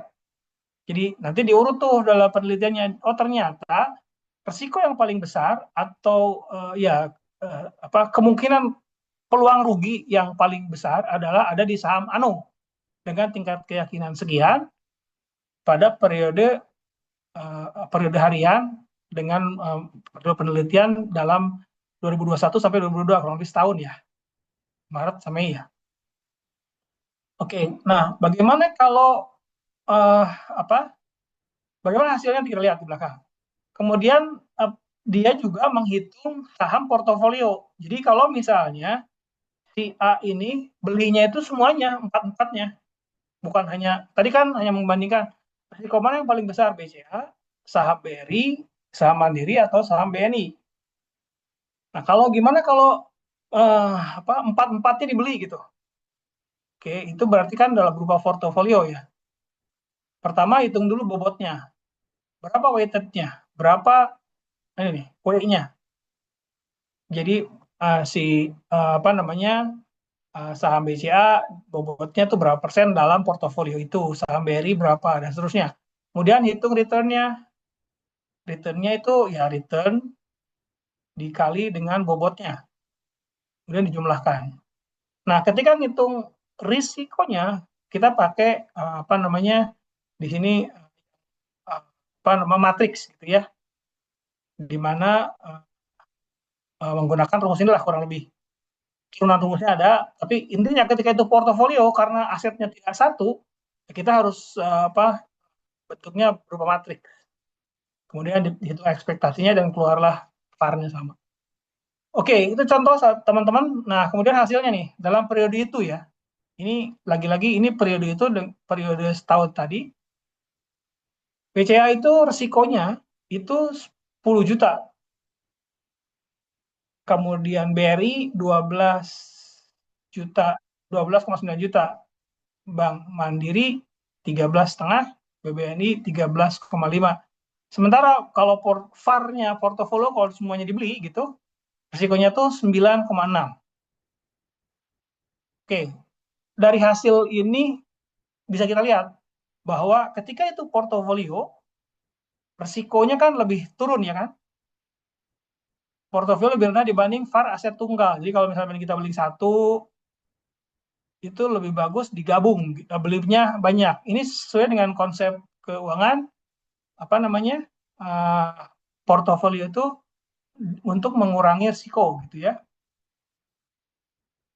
Atau bahwa dengan adanya portofolio diversifikasi, maka risiko itu dapat diminimalisasi. kurang lebih itu sederhana penelitiannya gitu. Teman-teman, itu sebagai salah satu contoh dalam praktek jurnal mengenai value at risk pada aset saham. Oke, terkait contoh ini, teman-teman ada pertanyaan? Pak, izin bertanya, Oke, tapi nggak terkait contoh ini sih, Pak. oke, nggak apa, silakan. Dengan siapa? Adanya tapi historis, iya, dengan Arum, Pak. Arum, kelas? Kelas C, Pak. Oke, silakan. Iya, Pak. Jadi misalnya kalau dalam satu perusahaan yang sama, Pak, Hmm, mau menghitung nilai VAR-nya itu kan. Nah, hmm, eh, misalnya menghitungnya pakai periode 3 tahun terakhir, Pak. Ternyata Oke, hasil 3 tahun terakhir itu nilai VAR-nya menunjukkan eh, kecil, berarti risikonya kecil ya, Pak. ya, Tapi ternyata kalau hitungnya eh, periodenya 5 tahun, hmm, ternyata resikonya besar gitu, Pak. Itu hmm, gimana ya, Pak, menentukannya? oke, baik. Eh, Bagaimana atau kenapa gitu ya, kurang lebih gitu ya. Iya, Jadi ini Pak. faktornya adalah faktor waktu periode penelitian kan gitu ya, atau ketersediaan data. Oke, Mbak Arum. Eh, bisa kejadian nggak? Bisa gitu ya. Misalnya, em, Mbak Arum punya bisnis nih, sebutlah bisnis apa ya? Ya, say lah, bisnis thrifting misalnya gitu ya. Mbak Arum eh, thrifting apa? Sepatu misalnya. Agak nggak nyambung ya, tapi nggak apa ya, cewek juga suka ada ya. Yang misalnya bisnis thrifting, melihat datanya itu, apa namanya, setelah COVID gitu, itu pasti akan beda atau nilai risikonya dengan datanya itu kita diperpanjang, sebutlah COVID itu tahun berapa? 2020, 20. 2021, 2022, 2021 gitu ya. Nah, kalau datanya hanya dilihat itu 2022 sampai 2023, oh bagus banget. Bukan bagus, risikonya kecil gitu ya. Risikonya kecil, VAR-nya akan kecil. Tapi kalau misalnya oke, karena datanya ada, saya pengen lihat mulai dari sejak tahun 2020 deh. Jadi 2020 sampai 2023 gitu. Akan beda. Nah, kenapa? Kalau kenapanya kurang lebih ya karena datanya menunjukkan begitu. Tapi kalau kita lihat lebih jauh, karena situasi ekonomi ketika COVID itu sangat berpengaruh gitu ya. Jadi kalau kenapa secara jawaban langsungnya ya memang datanya begitu. Berarti kalau usaha berarti memang usahanya lagi begitu gitu ya. Kalau misalnya saham ya bisa dijelaskan juga. Pasti di situ ada ada hal yang mempengaruhi secara eh, market, secara makro. Atau juga itu hanya berlaku untuk perusahaan misalnya, oh karena waktu itu perusahaan kita eh, lagi slowing down, misalnya karena ada kebakaran misalnya. Nah itu, jadi tingkat perbedaan apabila delta diperpanjang, periode penelitian diperpanjang, itu tentu akan berpengaruh. Nah, secara umum dalam statistik atau dalam apa namanya risk and return itu semakin panjang maka kemungkinan risiko makin tinggi. Jadi risk premiumnya akan makin besar. Contoh yang paling gampang, eh, misalnya gini, Mas Arum, ini konteksnya ketika Mbak Arum, ketika waktu ya terkait T-nya beda, itu bisa beda nggak VAR-nya atau risikonya? Ya, yang paling gampang teman-teman, kalau teman-teman pinjam ke bank 3 tahun dengan pinjam ke bank atau gue nggak tahu 1 tahun lah, 1 tahun dengan pinjam ke bank 3 tahun pasti beda bunganya. Demikian juga kalau teman-teman naruh deposito, kan bank juga sebetulnya hal yang sama ya, itu risk and return. Jadi deposito kita misalnya sebulan dengan deposito kita simpan di bank setahun dengan bank yang sama, itu most probably biasanya dalam kondisi ekonomi yang normal itu setahun itu pasti lebih besar bunganya. Karena apa? Karena ada faktor risiko yang tinggi. selama setahun kan ada kemungkinan apa yang terjadi gitu, itu harus difaktorkan. Demikian juga dengan kredit, kalau itu lebih panjang, biasanya dengan yang lainnya ceteris paribus, itu pasti akan lebih tinggi. Gitu ya, teman-teman. Oke, jam 8.16 biasanya saya dikasih kode lagi sama Bu Inkres itu jam 9 ya. Oke, kita mau masuk ke apa namanya, ke materi yang lain, yaitu mengenai, tadi kan ini kita cerita mengenai risiko pasar. Risiko pasar itu didrive oleh market gitu.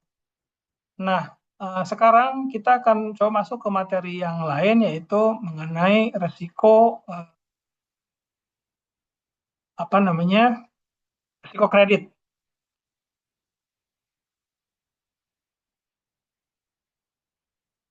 Oke, mengenai credit risk. Nah, ini biasanya sangat identik dengan perbankan biasanya ya, teman-teman. Tapi nanti kita lihat, karena ini juga boleh jadi untuk hal lainnya bisa berlaku. Karena bukan hanya lembaga pinjaman itu bukan hanya bank, tapi juga ada lembaga keuangan lainnya.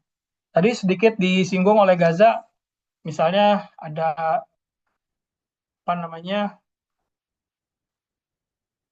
aplikasi-aplikasi lain, misalnya aplikasi-aplikasi terkait dengan apa namanya, pendanaan bareng-bareng gitu ya, crowdfunding dan seterusnya. Oke, ini kurang lebih memahami risiko kredit, sumbernya, kemudian kualitatifnya seperti apa, kuantitatifnya seperti apa, dengan cara rating, Z-score. Nah, ini beda ya dengan tadi, ini Z-Alman ya. Kemudian juga mengenai pakai RAROC ya. Oke, baik teman-teman, by definisi, apabila kita ngomong risiko kredit, itu ada beberapa hal. Saya ambil tiga definisi aja. Risiko bla bla bla, yang kedua kerugian bla bla bla, yang ketiga ini. Jadi yang pertama itu emphasize mengenai gagal bayar. Kredit itu ya gagal bayar aja gitu. Yang kedua ya bukan hanya gagal bayar, tapi memenuhi kewajiban ketika jatuh tempo. Boleh jadi bayar tapi molor dan seterusnya. Nah, yang ketiga ini berdasarkan dalam definisi OJK itu karena dia OJK terkait bank, maka spesifik bank ya. Kredit pada bank termasuk karena kegagalan debitur, risiko konsentrasi kredit, counterpart risk, risiko settlement, dan seterusnya. Nah, kalau intinya apabila kita lihat risiko kredit, bagaimana sih si peminjam begitu berisiko tidak mengembalikan, kurang lebih begitulah secara sederhananya. Meskipun dalam konteks yang lebih ini bisa jadi ada hal-hal lain. Nah, sumber dan jenis risiko itu kurang lebih, risiko kredit itu pertama risiko gagal bayar. Ini di awal, seperti definisi di awal, di atas, itu mereka hanya menginikan pada risiko gagal bayar. Nah, ini bisa terjadi pada berbagai instrumen kredit atau instrumen debt, istilahnya debt instrument gitu ya. Baik itu pinjaman, MTN, medium term notes, boleh jadi obligasi, sukuk, dan sebagainya. Faktornya biasanya ya ketika keuangan dari peminjam itu sedang usahanya tidak baik-baik aja, atau kondisi ekonomi, atau mungkin perubahan dinamika pasar. Nah, kemudian yang kedua, Maaf, Pak. ya, silakan. Sepertinya layarnya belum ganti ya, Pak? Apa memang masih? Oh, sorry. Waduh, Iya. punten. Maaf. Udah belum? Sudah, Pak. Oh, Risiko sudah. kredit. Oke, mohon maaf tadi berarti saya ini ya. Oke, jadi Pak, balik lagi ada 3 definisi risiko kredit yang saya tulis di situ. Banyak gitu ya, beberapa tapi saya ambil 3. Yang terakhir itu risiko yang dari POJK atau peraturan OJK di tahun 2016. Nah, di definisi pertama itu lebih ke gagal bayar. Pokoknya kalau kreditnya nggak dibayar itu resiko lah, kurang lebih gitu. Tapi kalau yang di definisi 2 itu segala bentuk kewajiban. Karena bukan hanya bayar doang kan, bukan hanya pokok, tapi bunga, kemudian ada insurans dan sebagainya. Nah, kalau di POJK lebih detail lagi. Nah, oke, kita lihat sumber dan jenis risiko kredit sambil nanti akan lari juga ke definisi ya. Satu, risiko gagal bayar. Jelas lah ya, karena kalau kita pinjam harus dibayar gitu kan. Baik itu pinjaman, atau debt, MTN, obligasi, dan seterusnya. Faktornya ya karena kondisi peminjam, ekonomi, dinamika pasar. Kemudian ada risiko konsentrasi ketika portofolionya itu terlalu terekspos kepada satu peminjam. Kemudian risiko sistematis. Itu karena yang potensi kerugian yang meluas seperti resesi, kestabilan politik, bencana alam, sehingga menyebabkan peningkatan gagal bayar. Nah, ada juga beberapa sumber yang melihat dari subjeknya gitu. Sumber dan risiko dari subjeknya. Misalnya, ini risiko kredit negara atau risiko kredit perusahaan atau perorangan retail. Gitu. Bukan melihat dari tiga hal yang di atas tadi, gagal bayar, konsentrasi, dan sistematis, tapi dilihat dari siapa pelakunya. Ini nyambung juga nanti dalam rating juga, biasanya ratingnya atas korporasi, rating negara, atau rating parsial masing-masing surat utang, beda-beda. Jadi dari coveran ini boleh saya silakan teman-teman baca ini, kemudian ada yang bisa mengembangkan, ya terserah apapun gitu, nanti kita diskusi. Contoh ya, mungkin teman-teman ada yang tahu instrumen debt yang teman-teman tahu apa aja, atau instrumen utang, instrumen kredit. Kalau di sini kan disebut pinjaman, MTN, obligasi. Bisa nanti teman-teman cerita itu boleh. Atau misalnya gagal bayar karena kondisi ekonomi. Contohnya misalnya ketika COVID. Atau risiko konsentrasi itu gimana? Contohnya ada satu bank yang khusus untuk simpan pinjam rumah misalnya BTN lah.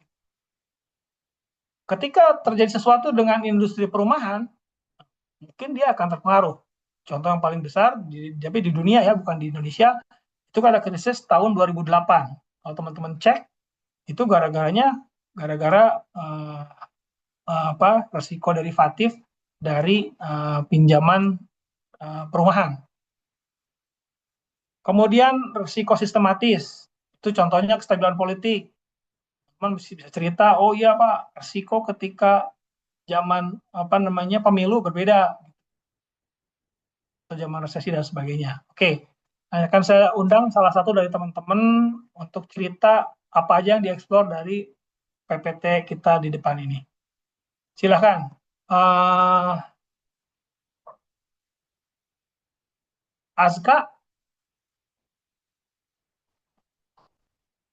Aska ini Mas apa Mbak? Kelas A ya?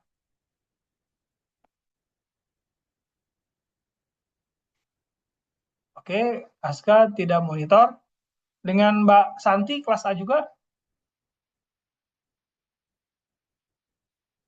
Iya, Pak.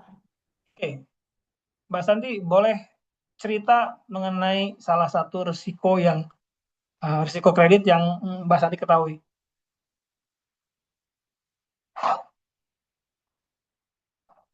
Resiko kredit yang saya ketahui ya, Pak. Dari praktek keseharian atau dari berita atau apapun. Kalau kredit sih sebenarnya akan jadi bencana kalau kita telat bayar aja sih, Pak. Salah satunya. Berarti kalau telat bayar itu risiko apa di situ? Bunganya bertambah, Pak. Oke, enggak, dari di situ kan ada di tampilan PPT. Jadi kalau telat bayar itu kira-kira sumbernya 1, 2, 3 atau apa? Risiko gagal bayar melakukan. Gagal bayar ya? Yang pertama, iya Pak, gagal bayar. Ya, gagal bayar. Nah, gagal bayar itu kan berarti bukan tidak bayar, ya kan? Tapi telat bayar juga Telat. termasuk, ya kan? Iya Pak. Nah, artinya bahwa definisinya itu bisa jadi sangat spesifik. Kalau dalam risiko di POJK itu disebut tuh. Kira-kira telat bayar tuh kenapa? Kendala ekonomi mungkin Pak, kayak kebutuhan mendadak, jadi anggaran untuk membayar kreditnya kepake untuk yang lain Pak. Oke, artinya ada kebutuhan mendadak yang lain gitu ya. Tapi masih tidak bangkrut kan? Atau tidak ini, masih ada kan sebetulnya uangnya? Masih Pak. Masih. Nah itu, misalnya cicilan motor gitu ya. Tanggal sekian harus bayar, oh tiba-tiba uangnya kepake dulu gitu, misalkan gitu ya. Nah itu contoh dalam retail ya. Nah kalau perusahaan pasti lebih banyak lagi kan isunya. Boleh jadi misalnya utangnya itu dalam dolar, tiba-tiba kita udah siapin nih, asumsi harga kurs 10.000, ternyata tiba-tiba naik. Atau sekarang mungkin 16.700 atau 16.300. Kita hitung tuh di angka 16.000 ekivalen rupiahnya. Tiba-tiba pada saat kita mau bayar, dolarnya jadi 16.500. Kan jadi kurang gitu. Nah, itu pun ada resiko waktu atas pembayaran dan seterusnya. Nah, oke, barusan Mbak Santi ya. Mbak Santi boleh tunjuk satu nama? Bebas Pak. Bebas. Coba Halimah Pak, Halimah Adelia. Halimah, kelas apa itu? Kelas A Pak. Kelas A. Silakan Mbak Halimah. Bisa cerita apa aja terkait PPT ini?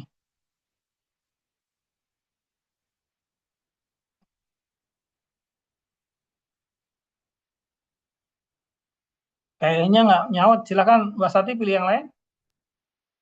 Eh, Coba Amalia Amanda Devi Pak. Amalia, kelas apa tuh? Kelas A juga Pak. Kelas A. Kayaknya temennya udah pada nggak monitor nih.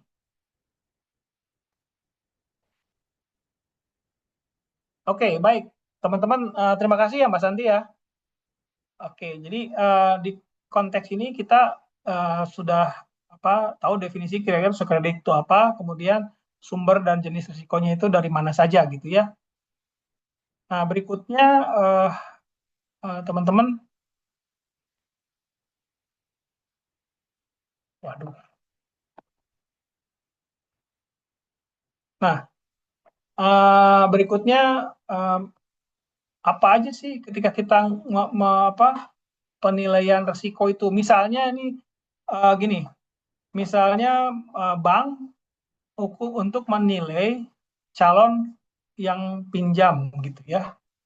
Apa aja sih? Karena kan bank tentu, atau misalnya tadi siapa? Santi ya. Tiba-tiba ada teman mau pinjam duit nih. Pasti harus ngukur kan kira-kira teman ini bayar apa enggak nih nanti gitu ya. Nah, demikian juga dengan bank. Misalnya bank ada proposal kredit, itu kira-kira calon kredit peminjamnya itu seperti apa ininya, apa namanya, kredit worthiness-nya lah kurang lebih. Nah ini ada beberapa aspek yang dilihat. Pertama aspek legal, aspek kepemimpinan, aspek teknis, aspek pemasaran, lingkungan, dan sosial. Jadi kalau misalnya sebutlah Bank Mandiri ada proposal pinjaman, kan untuk menentukan resikonya, ngitung resikonya itu, risiko tidak bayar, dan seterusnya tadi, itu kira-kira aspek kualitatif apa. Kita belum ngomong ke angka ya. Biasanya aspek kualitatif pun biasanya ketika menjadi scoring bisa jadi sih diangkakan, tapi itu skalanya bukan skala ini, tapi skala relatif.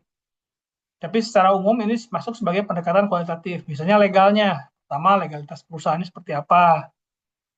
Kemudian, oke, usahanya legal, tapi apakah usahanya sesuai dengan izinnya? Misalnya usahanya legalitas pendiriannya konsultan, tapi dia usahanya usaha yang tidak relevan dengan konsultan. Nah, itu berarti nggak beres nih. Atau misalnya, oke, legalitas usahanya oke, semua pendirian perusahaannya oke, tapi permohonan kreditnya itu tidak disetujui atau tidak mendapat persetujuan dari pemegang saham atau dari pemilik gitu. Jadi ini pegawainya aja yang ngajuin kredit, tidak disetujui oleh pemegang saham atau pemilik perusahaan. Nah, ini harus dilihat anggaran dasarnya. Biasanya pada umumnya ketika ada pinjaman ke pihak ketiga, perwakilan dari pemegang saham itu harus tahu dan menyetujui. Tuh. Kenapa? Karena nanti aset perusahaan yang merupakan pemilik merupakan aset dari pemilik itu kan akan diagunkan. Maka lagi-lagi di situ ada poin legalitas agunan. Misalnya PTA akan mengajukan pinjaman ke Bank Mandiri sebesar 1 miliar. Agunannya adalah kantor yang nilainya 3 miliar misalnya gitu. Nah, kolateral atau agunan ini legalitasnya mana? Jangan-jangan itu kantornya bukan kantor sendiri, tapi kantor sewa ke orang misalnya. Atau IMB-nya nggak ada, dan seterusnya, dan seterusnya. Jadi aspek legalnya itu harus dilihat dulu. Yang kedua, nah ini aspek leadership atau manajerial ya. Nah ini terutama adalah orangnya, biasanya pengurus. Ini direkturnya punya masalah hukum nggak? Track recordnya seperti apa? Bisa dilihat di bank checking, dia perusahaan orang ini, pengurusnya ini, direkturnya ini ada masalah nggak di bank yang lain? Atau di masalah dagang dia nggak amanah? Itu harus dilihat juga tuh dalam aspek leadership. Karena boleh jadi perusahaannya bagus, tapi orang-orangnya quote unquote tidak punya karakter dan reputasi yang bagus, maka bank juga akan menilai risiko yang lebih tinggi. Yang berikutnya adalah aspek teknis, seperti prospek industrinya dulu seperti apa nih. Kemudian di internal perusahaan seperti apa, lokasi, teknologi, kapasitas, dan seterusnya. Misalnya teman-teman punya usaha, pabriknya itu pabrik payung gitu ya. Terus link prospek industrinya seperti apa? Atau contoh yang paling gampang lah ya, ini contoh yang paling gampang industri popok bayi gitu ya, Pampers. Itu banyak yang dari teknologi Jepang dan Korea. Kenapa? Karena industri Pampers dan sejenisnya di sana itu udah turun. Di Indonesia yang banyak bayi, yang banyak kelahiran dan sebagainya tinggi, jadi pada pindah tuh karena prospek industrinya.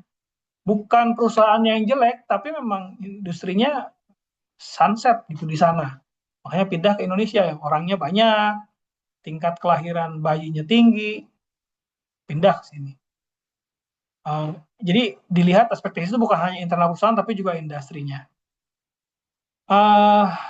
Sama kalau misalnya teman-teman membuat pabrik payung, kemudian di daerah, misalnya di Afrika yang jarang hujan gitu kan, ya cocok.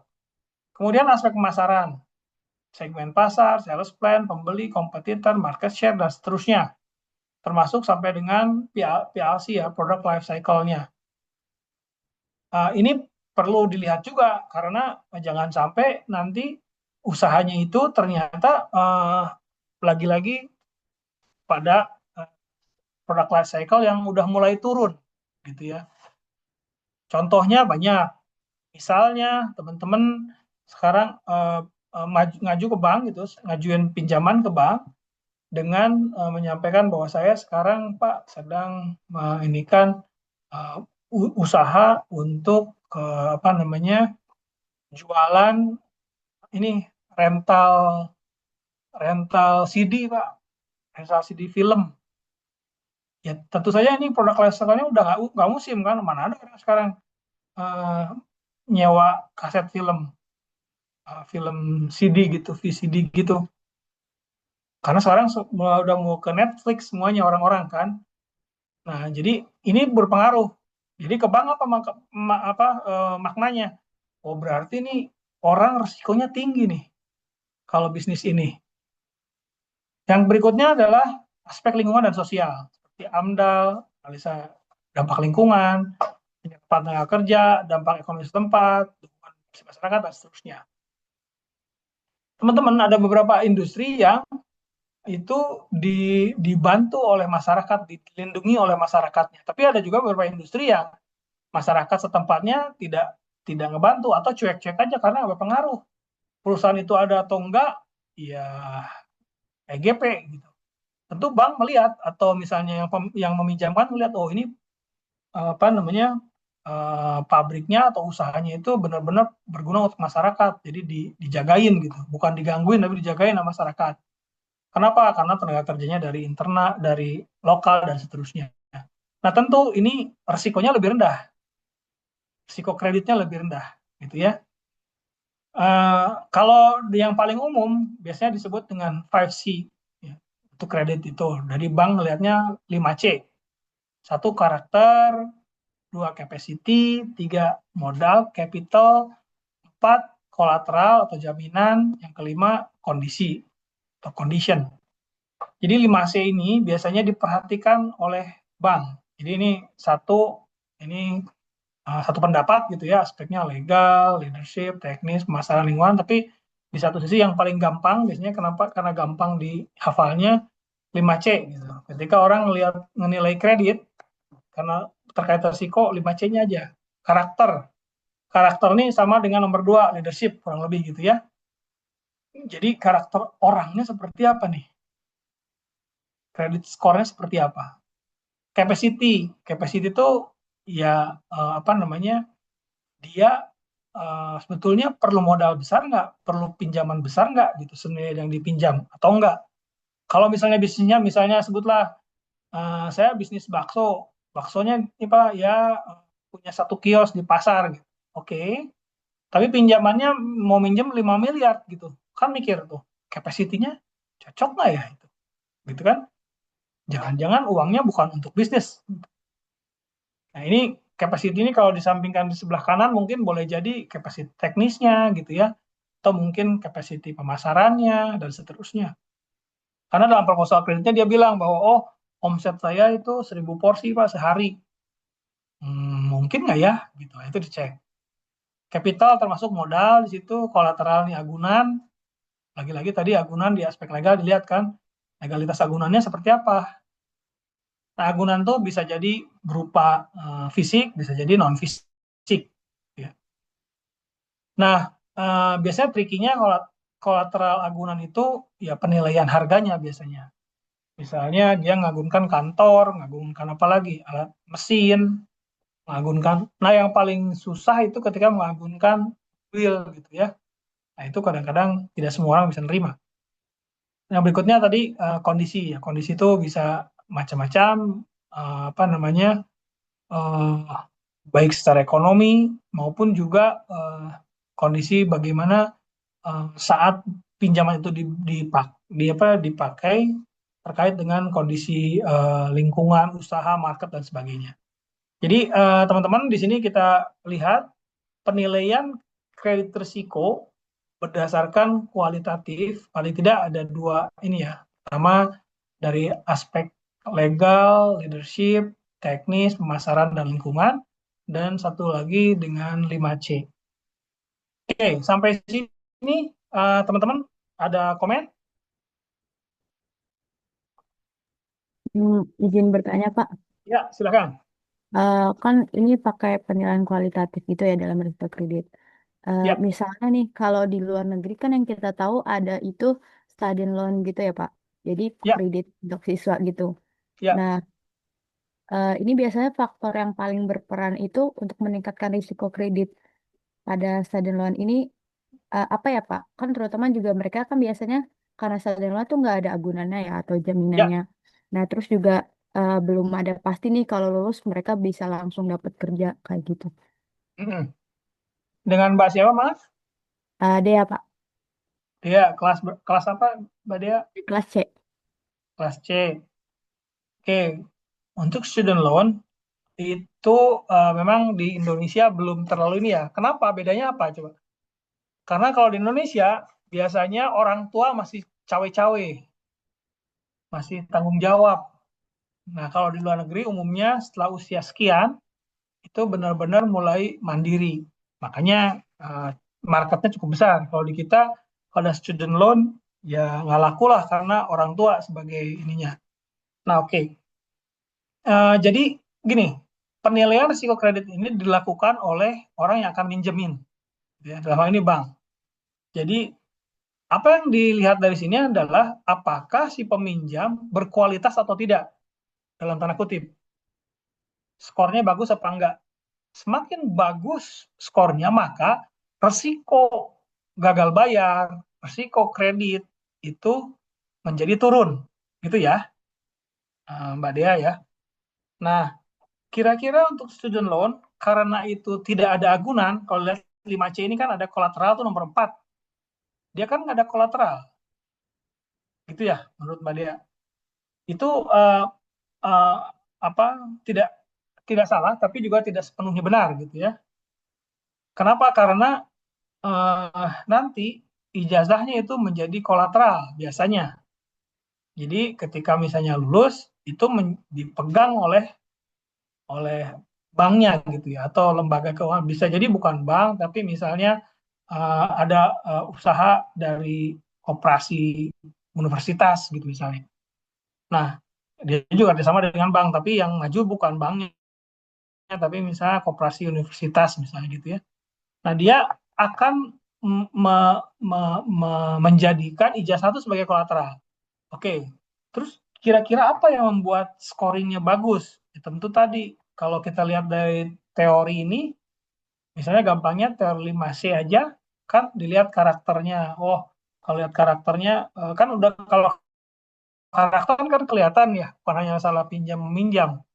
Jadi dia banyak bohong, banyak bolos, dan seterusnya, mungkin akan berbeda. Kapasitinya, kapasiti itu misalnya tadi, memang dengan kondisi dia yang ada, misalnya kira-kira dia pinjam segitu tuh akan balik atau enggak, misalnya berapa tahun atau sekian tahun gitu ya. Ya mungkin kapasitas bisa di ini kan ya, bisa di ini kan, oh kalau dia IP-nya sekian, kalau IP-nya sekian mungkin nanti cari kerjanya susah, kira-kira make sense nggak gitu ya, pinjamannya untuk pendidikan misalnya sekian, dia janji hanya sekian tahun balik misalnya gitu. Nah itu bisa dilihat juga. Capital dalam konteks ini mungkin sama-sama, tapi teman-teman, bukan berarti tidak ada kolateral sama sekali, karena biasanya data individu udah dipegang. Yang kedua, nanti kalau lulus udah dipegang tuh ijazah, dan seterusnya. Nah, condition juga sama ya, kalau dalam konteksnya student loan, itu bisa dilihat, jangan-jangan nanti uang pinjaman untuk pendidikannya itu, kalau itu tidak direct ke universitas, nanti dipakai buat yang lain.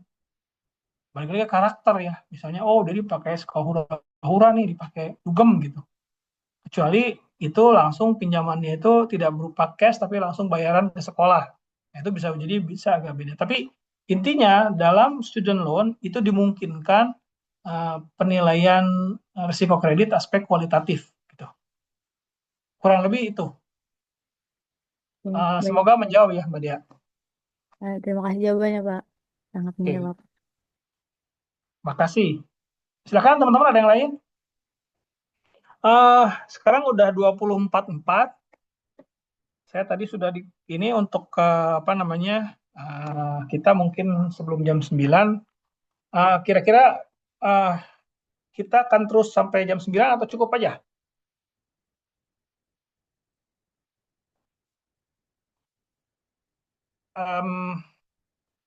Nanti teman-teman, kita akan melihat dari apa namanya aspek penentuan kualitatif yang lainnya, teori yang lainnya. Kemudian kita akan lihat juga cara-cara kira-kira yang kuantitatif, baik melalui pihak ketiga, seperti misalnya lembaga rating, atau cara lain yang bisa dilakukan sendiri, misalnya melalui uh, teori kebangkrutan yang dengan Altman Z-score. Oke, barangkali izin saya ke Bu Inkris. Oke, oke Pak Rizal, terima kasih Pak untuk pemaparannya pada malam hari ini. Banyak ilmu Pak yang kita semua dapat mengenai tadi pertama bahas mengenai value at risk, kemudian kita membahas juga mengenai risiko kredit. Jadi izin Pak untuk pertemuan berikutnya mungkin kita bisa melanjutkan kembali materi ini mengenai risiko kredit.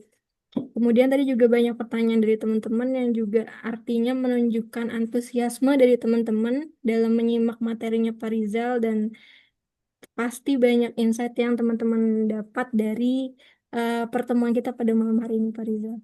Oke, terima kasih kepada Pak Rizal sekali lagi telah meluangkan waktunya sehabis bekerja untuk mengisi praktisi mengajar pada malam hari ini. Kemudian kepada teman-teman yang sudah hadir untuk perkuliahan pada malam hari ini. Langsung saja saya izin tutup, Pak, untuk perkuliahan pada malam hari ini. Terima kasih untuk semuanya, Pak Rizal dan teman-teman. Wassalamualaikum warahmatullahi wabarakatuh. Selamat malam teman-teman semua, Pak Rizal. Baik, Waalaikumsalam warahmatullahi wabarakatuh. Teman-teman, terima kasih sudah join dan partisipasi aktif. Nanti sampai jumpa lagi di kurang lebih jam yang sama di minggu depan ya. Betul, di jam 7 di hari Rabu minggu depan. Ya. Oke. Terima Oke, kasih, Pak baik. Rizal. Terima kasih. Ya. Izin Terima Pak pamit Rizal. saya keluar ya.